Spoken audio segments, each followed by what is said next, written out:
Assalamu alaikum dear students, welcome in other video. Dear student, 9th class mathematics हम लोगों ने start की हुई थी तो और इसके चैप्टर नंबर 1 की रिव्यू एक्सरसाइज पढ़ रहे थे। तो लास्ट टाइम हमने इसके क्वेश्चन नंबर 1 से 5 तक किए थे। आज इंशाल्लाह हम इस रिव्यू एक्सरसाइज के क्वेश्चन नंबर 6 से ऑनवर्ड 10 तक इसको खत्म करेंगे। तो चलते हैं जी क्वेश्चन नंबर 6 की तरफ। क्वेश्चन नंबर 6 है find to rational numbers between 4 and 5। 4 और 5 के दरमियान में to rational number find out करने हैं।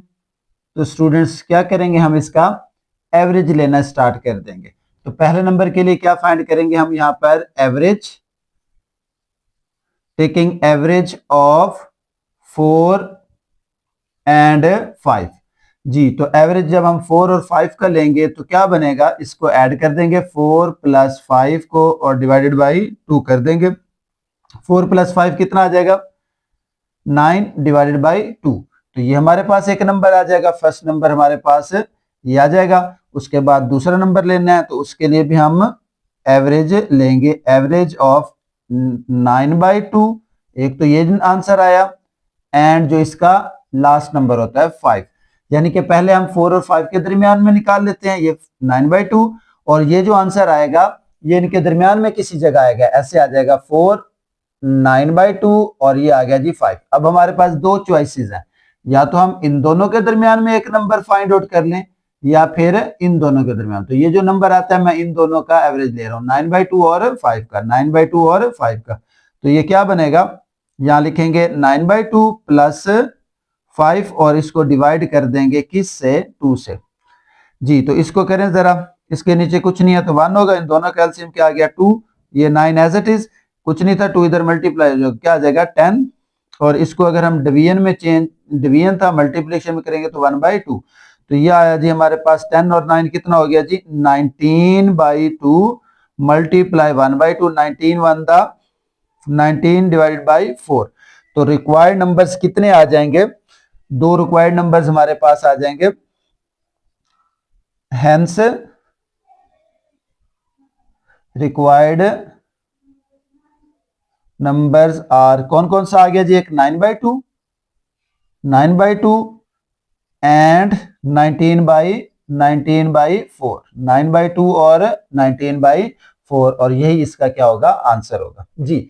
तो नेक्स्ट क्वेश्चन नंबर 7 है सिंप्लीफाई। हमने क्या करना है जी, इनको सिंप्लीफाई करना है। इसके 3 पार्ट्स हैं, तो फर्स्ट पार्ट को कंसीडर करते हैं। ये जी हमारे पास है x की पावर 15 y की पावर 35 डिवाइडेड बाई z की पावर 20, और इसका रूट आ गया जी 5th रूट जी। अब यहां देखें ये x है, y और z तीनों डिफरेंट है, सिंप्लीफाई नहीं होते तो हम ये पावर इसके ऊपर अप्लाई कर देते हैं। यह आ जाएगा x की पावर 15 y की पावर 35 और डिवाइडेड बाई z की पावर 20, और इसको हम क्या लिख सकते हैं, एक्सपोनेंशियल फॉर्म में 1/5। अब 1/5 इन तीनों की पावर है तो इन तीनों के ऊपर अप्लाई हो जाएगा, x की पावर 15 और इसके ऊपर आ गया जी 1/5, y की पावर 35 और इसके ऊपर भी आ गया 1/5 डिवाइडेड बाई z की पावर 20 और इसके ऊपर भी आ गया 1/5 जी। तो स्टूडेंट्स इसको देखें जरा, यहाँ पर कटिंग हो रही है, डिवाइड हो रहे हैं, ये आ जाएगा 3 5 1 दा 5 1 दा और यहाँ 7 5 दा 35, 5 1 दा और यहाँ पर क्या आ जाएगा 4 आ जाएगा, ठीक है। तो इसका फाइनली आंसर क्या आया, x की पावर कितनी बची 3, x की पावर 3, y की पावर 7 और नीचे क्या बचा z की पावर 4, और यही इसका क्या होगा, आंसर होगा जी। तो इसका नेक्स्ट पार्ट है, पार्ट नंबर 2 है, उसको देखते हैं जी। पार्ट नंबर 2 क्या है, ये है जी 27 की पावर कितनी है जी 2x, और फिर होल की पावर आ गई जी क्यूब रूट। चलिए जी इसको सॉल्व करते हैं, क्या बना, इसका आ जाएगा 27 एज इट इज लिखा जी अभी फिलहाल, 27 की पावर कितनी आ गई जी 2x। अब ये जो होल की पावर है ये क्या हो जाएगा, ये आ गया जी हमारे पास 1/3 आ गया, ठीक है जी। अब फैक्टर बना लें आप, 27 के फैक्टर बनाए तो कितने बनते हैं जी 3 की पावर 3 और इसको मल्टीप्लाई करें तो क्या बनेगा 2 1 द 2, ये आ जाएगा 2x डिवाइडेड बाई 3। तो अभी देखें यहाँ पर कैंसिल हो रहा है, 3 के साथ ये 3 कैंसिल हो गया, तो क्या बचा जी हमारे पास 3 की पावर 2x। ये भी इसका आंसर ठीक है। इसे मजीद सिंप्लीफाई करें तो ये भी लिख सकते हैं, 3 की पावर 2 कर दें और x ऊपर ले जाएं। 3 की पावर 2 क्या होता है, 9 होता है, और 9 की पावर x। तो ये भी इसका आंसर हो सकता है और ये भी हो सकता है। ठीक है जी। नेक्स्ट है जी इसका थर्ड पार्ट। अच्छा जी, यहाँ पर देखें इसके फैक्टर मजीद नहीं बनते, तो हमारी कोशिश है कि n को खत्म करें। मैं इसे क्या कर देता हूँ, 6 एज इट इज, इसे मैं लिख सकता हूँ जी 3 की पावर n मल्टीप्लाई 3 की पावर 2, और डिनोमिनेटर में देखें क्या लिखा हुआ है, 3 की पावर n। यहां पर भी मल्टीप्लाई डाल देता हूं, मल्टीप्लाई 3 की पावर 1 और माइनस 3 की पावर n। ऐसा क्यों किया, क्योंकि देखें इधर 3 की पावर n है, सबसे लीस्ट पावर, तो मैंने इसको कैंसिल करना है, तो यहां भी 3 की पावर n बनाऊंगा, यहां भी 3 की पावर n। अब यहां से 3 की पावर n कॉमन कर लूंगा, तो ये आ जाएगा मेरे पास 6 इंटू 3 की पावर n मल्टीप्लाई 3 की पावर 2 कितना होता है जी 9। नीचे अगर 3 की पावर n कॉमन कर लें, 3 की पावर n कॉमन किया तो यहाँ बचा 3 माइनस 3 की पावर n, तो बाहर कॉमन हो गया और इसकी जगह पे क्या आ गया जी 1 आ गया जी। यहाँ क्या कैंसिल हो रहा है, ये 3 की पावर n से ये 3 की पावर n कैंसिल हो गया, तो क्या बचा जी 6 बच गया, इनटू क्या आ गया 9, और नीचे 3 में से 1 निकाल दें तो 2 आ गया। यहाँ अगेन डिवाइड हो रहा है, क्या आएगा 2 1 द 2 3 द 6, तो क्या बचा 9 3 द 27, 9 3 द 27, और यही इसका आंसर होगा। क्वेश्चन नंबर 8 है students, the sum of 3 consecutive odd integers is 51, find the 3 integers। क्या करना है जी, हमने 3 इंटीजर्स को फाइंड करना है। तो देखें यहाँ पर क्या है, कंसेक्टिव ऑड इंटीजर्स का सम है, तो स्टूडेंट्स हमें क्या करना पड़ेगा, पहले 3 कंसेक्टिव इंटीजर्स लेट करने पड़ेंगे। तो मैं कहता हूं कि लेट x + 1 x + 3, यानी कि आप यूं याद रख सकते हैं 1 ऑड इंटीजर है, x में 1 ऐड कर दिया, पहला ऑड इंटीजर, अगला ऑड क्या होता है 3, तो x में 3 ऐड कर दिया। नेक्स्ट ऑड इंटीजर आ गया x + 1 x + 3, और उसके बाद क्या आ जाएगा x + 5। ये 3 ऑड इंटीजर्स आ गए। बी द 3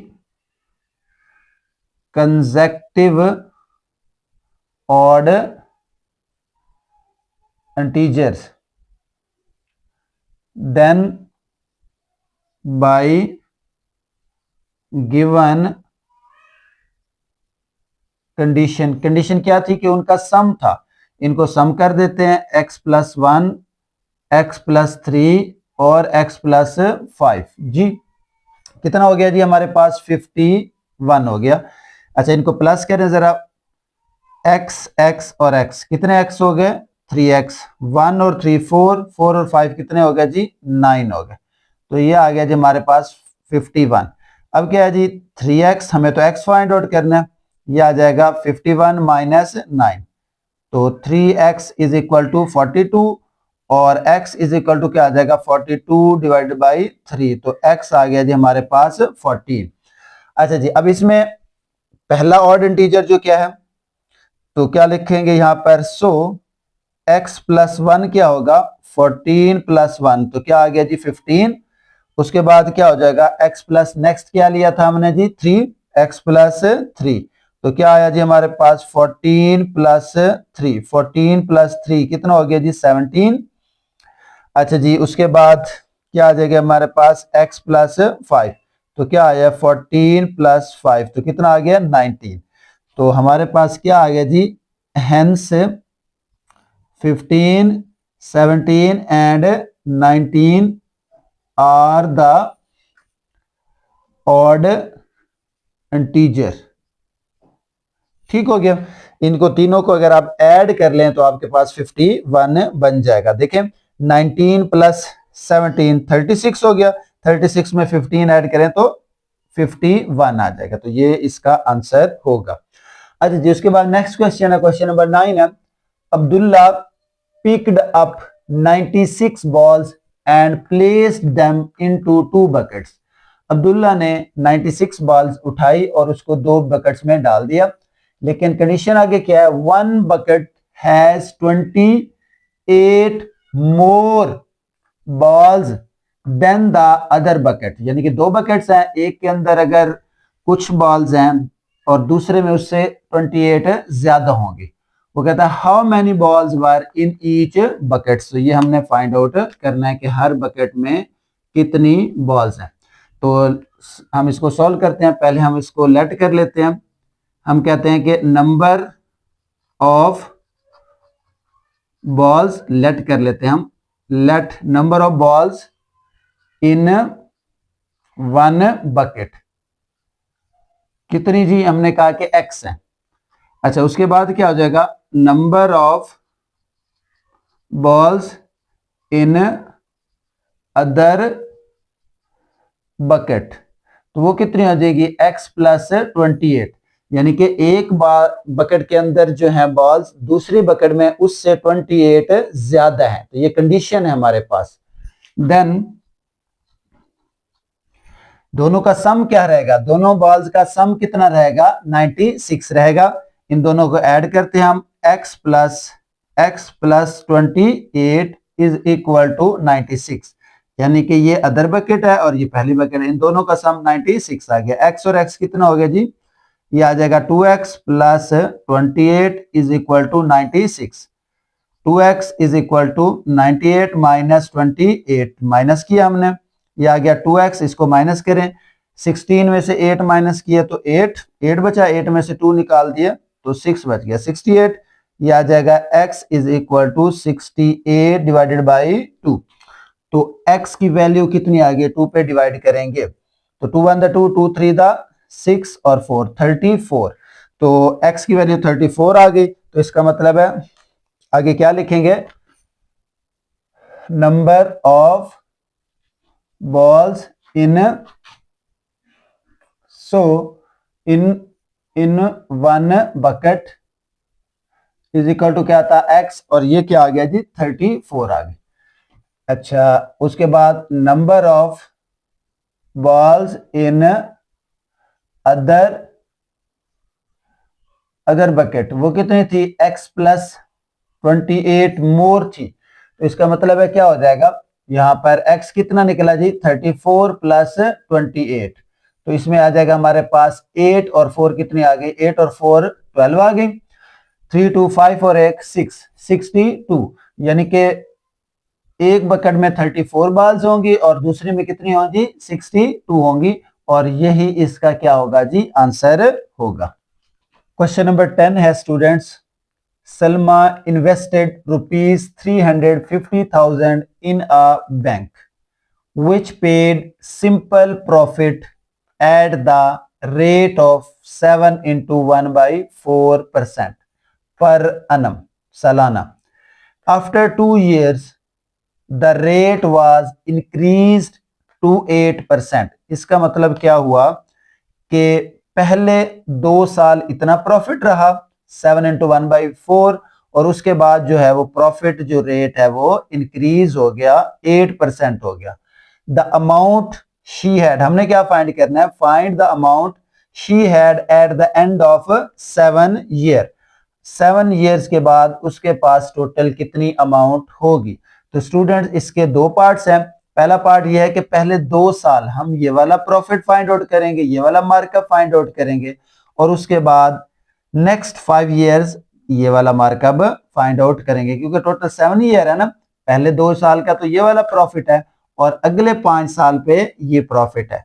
तो चलें जी इसको सॉल्व करते हैं हम लोग जी। तो पहले हम लोग फाइंड आउट कर लेते हैं पहला 2 ईयर वाला, यानी कि मार्कअप या प्रॉफिट दोनों तरह से आप कह सकते हैं, मार्कअप फॉर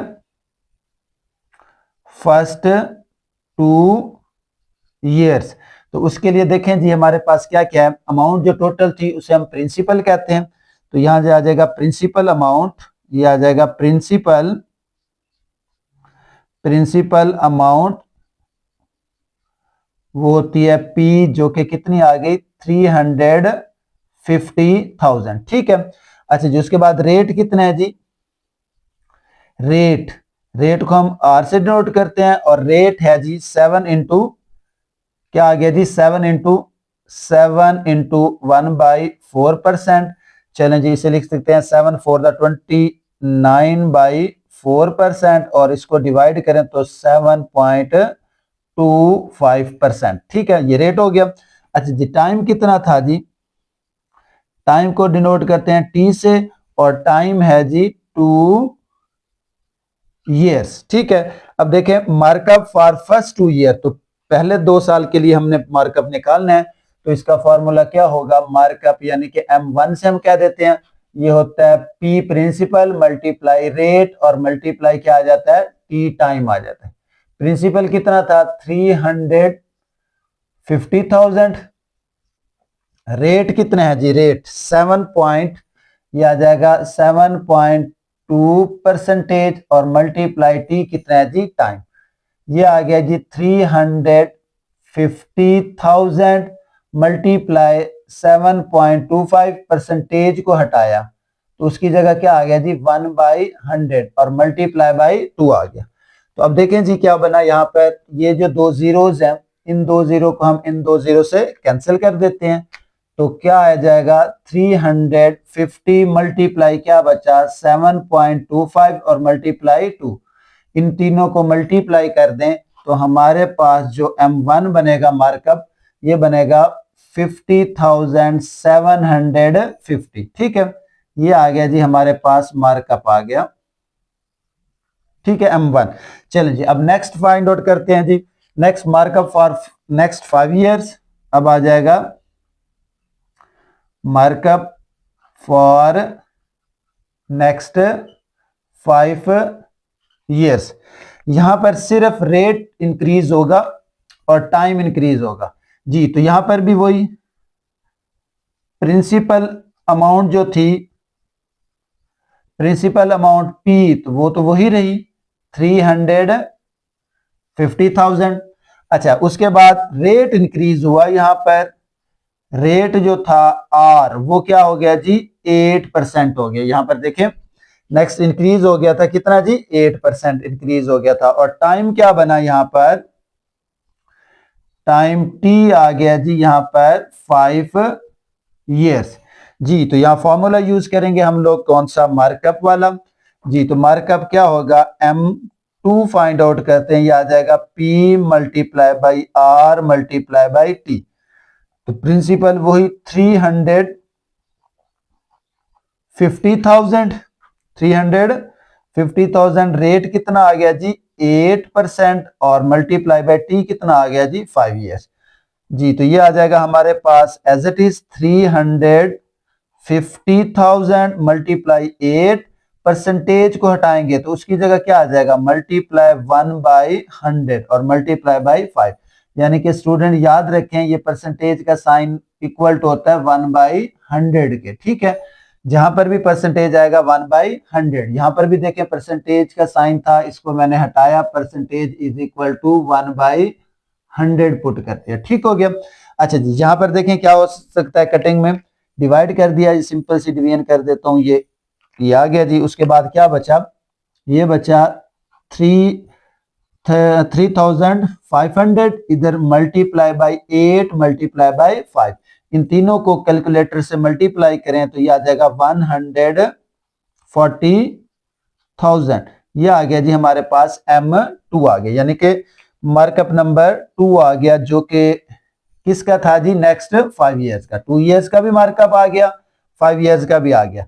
अच्छा, अब टोटल कितने हो गए 7 years। उसने पूछा हमसे कि उसके पास, उस लेडी के पास जो 7 years के बाद टोटल अमाउंट कितनी होगी। टोटल में क्या है, उसकी पहले अपनी अमाउंट थी जो कि क्या थी जी 350,000 थी उसकी अपनी अमाउंट, उसे मार्कअप नंबर 1 भी मिलेगा और मार्कअप 2 भी मिलेगा। तो हम यहां पर लिखेंगे Salma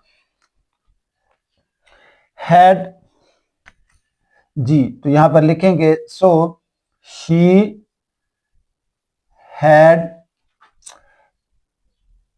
total amount after 7 years is equal to क्या होगा, प्रिंसिपल प्लस मार्कअप 1 और प्लस मार्कअप नंबर 2। ठीक है, तो प्रिंसिपल उसकी जो अपनी अमाउंट थी वो होगी 350,000 प्लस मार्कअप नंबर 1 जो था उसके पास 50,750, ये आ गया हमारे पास 50,000, और उसके बाद मार्कअप नंबर 2 था 140,000। ठीक है, 140,000। अब इन तीनों को क्या कर देंगे, ऐड कर देंगे तीनों को, तो ये आ जाएगा 540,750। तो ये वाली अमाउंट जो है उसके पास बचेगी या उसे मिलेगी आफ्टर 7 ईयर। तो यही इसका क्या होगा, आंसर होगा। उम्मीद है स्टूडेंट्स आपको इसकी समझ आ गई होगी। आपने इसकी प्रैक्टिस करनी है बहुत अच्छे से, ये रिव्यू एक्सरसाइज बहुत इंपॉर्टेंट होती है। तो इंशाल्लाह मिलते हैं फिर नेक्स्ट लेक्चर में, तब तक के लिए अल्लाह हाफिज।